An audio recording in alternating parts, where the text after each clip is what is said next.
Hi friends, ഞാനിപ്പോൾ വന്നിട്ടുള്ളത് ഇന്നിപ്പോൾ ബീഫ് കിട്ടി. അപ്പോൾ നമുക്കിതൊന്ന് ഫ്രൈ ചെയ്തെടുക്കാനായിട്ട് നോക്കാം. അപ്പോൾ നമുക്ക് ആദ്യം ഇതൊന്ന് കുക്കറിൽ വേവിച്ചെടുത്തിട്ട് വരാം. ഞാനിപ്പം കുക്കറിലേക്ക് ആ ബീഫിനെ എടുത്ത് വെച്ചിട്ടുണ്ട്. അപ്പോൾ അതിൽ അല്പം ഉപ്പും ചേർത്തിട്ടുണ്ട്, ശകലം മഞ്ഞൾപ്പൊടിയും ചേർത്തിട്ടുണ്ട്. ഇത് നമുക്ക് കുറച്ചൊന്ന് കുക്കറിലേക്ക് ഇട്ട് വേവിച്ചെടുക്കാം. ഒരുപാട് വെന്ത് പോകണ്ട. ഇതാ കണ്ട, അപ്പോൾ വെന്ത് വന്നിട്ടുള്ള പീസുകൾ ഇതാ ഇങ്ങനെ ഇരിക്കും. പിന്നെ നമുക്കിതിനെ ഈ ചെറിയ ചെറിയ പീസായിട്ട് കട്ട് ചെയ്തെടുത്തിട്ട് വരാം. പീസാക്കി എടുക്കുമ്പോൾ നമുക്കിപ്പോൾ ഇങ്ങനെ കിട്ടും. ഇതിൽ ബാക്കി നമുക്ക് ചേർക്കാനുള്ള സാധനങ്ങൾ എടുക്കാം.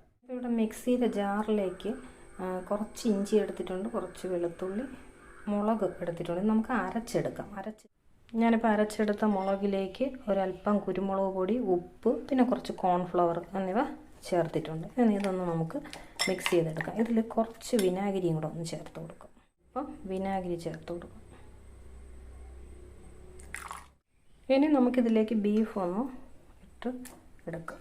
പൊടിഞ്ഞു പോകാതെ നമുക്കിതൊന്ന് പുരട്ടിയെടുക്കാം. ഇതിനെ നമുക്കിനി അടച്ചൊന്ന് അരമണിക്കൂർ മാറ്റി വയ്ക്കാം. നമുക്ക് കുറച്ച് കഴിഞ്ഞിട്ടെടുത്ത് വറുത്തെടുക്കാം. ഞാൻ പാനിലേക്ക് എണ്ണ ഒഴിച്ചിട്ടുണ്ട്. അപ്പോൾ നന്നായിട്ട് തിളച്ചിട്ടുണ്ട്. നമുക്ക് ഈ പാനിലേക്ക് ബീഫ് ഇട്ട് കൊടുക്കാം.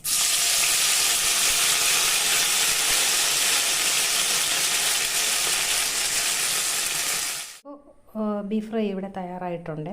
സൂപ്പർ ടേസ്റ്റാണ്. നിങ്ങൾ ഇതുപോലെ ഒന്ന് ഞാൻ ചെയ്ത പോലെ ഒന്ന് ചെയ്ത് നോക്ക്. നല്ല ടേസ്റ്റാണ്.